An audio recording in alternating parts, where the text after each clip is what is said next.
তুমি আর ফিরে আসতে চাইলেও তোমাকে ফিরিয়ে নিব না। তবে একটা কথা জেনে রাখো, খুব শখের একটা মানুষ ছিলে তুমি আমার, যাকে কখনো ভুলতে পারবো না।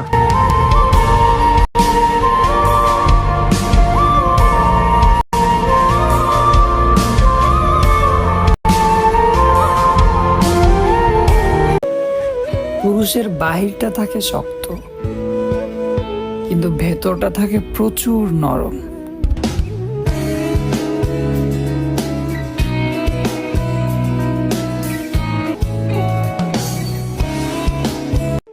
আমার ভালোবাসার সাথে তোমার ভালোবাসার তুলনা কইরো না, তুমি হেরে যাবে। কারণ আমি তোমাকে অন্য কারোর পাশে দেখেও ভালোবেসেছি।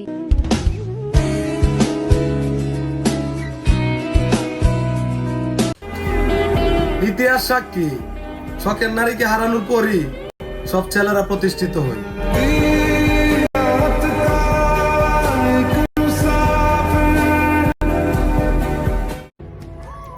ভেবেছিলাম পরিবার না মানলে পরিবারের বিরুদ্ধে চলে যাব, তাও ওই মানুষটাকে আমার লাগবে।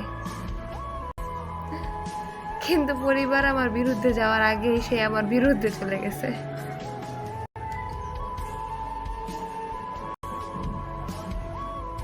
তুমি আমার আর দুঃখ দিও না, আমি নিতে পারবো না।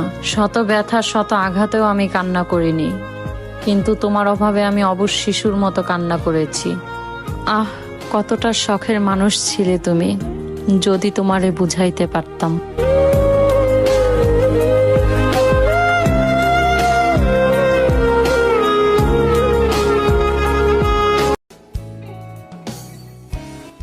মানুষ আমার এমন ভাবে ভেঙে দেয় যেন আমি কাঠের পুতুল। কি ব্যথা লাগে না আমার?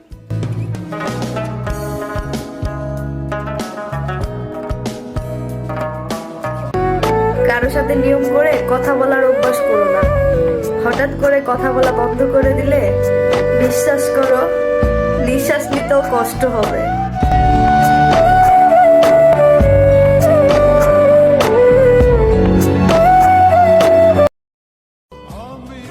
আমি জানি তুমি আমার বিশ্বাস করবা না।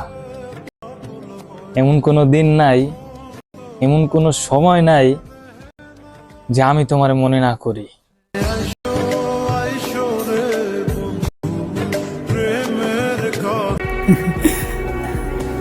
আমি কারো গল্পের ভালো চরিত্র না, আমি নিজের গল্পের একাকী নায়ক।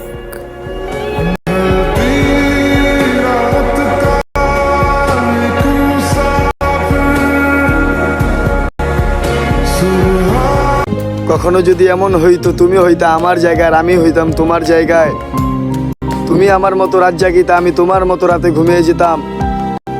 তুমি আমার জন্য পাগল হইতা আর আমি তোমাকেই পাগল বলতাম। তুমি আমার জন্য কষ্টে থাকতে আর আমি সেই মানুষটা মন পাথর করে নিতাম। তুমি আমার জায়গায় দাঁড়িয়ে থাকতে আর আমি তোমার চোখের সামনে দিয়ে আমার বউটা নিয়ে যেতাম।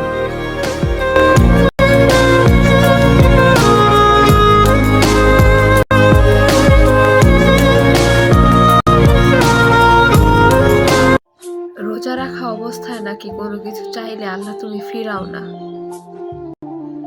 তাহলে আমার চাওয়ায় কি সত্যিই কোনো ত্রুটি আছে?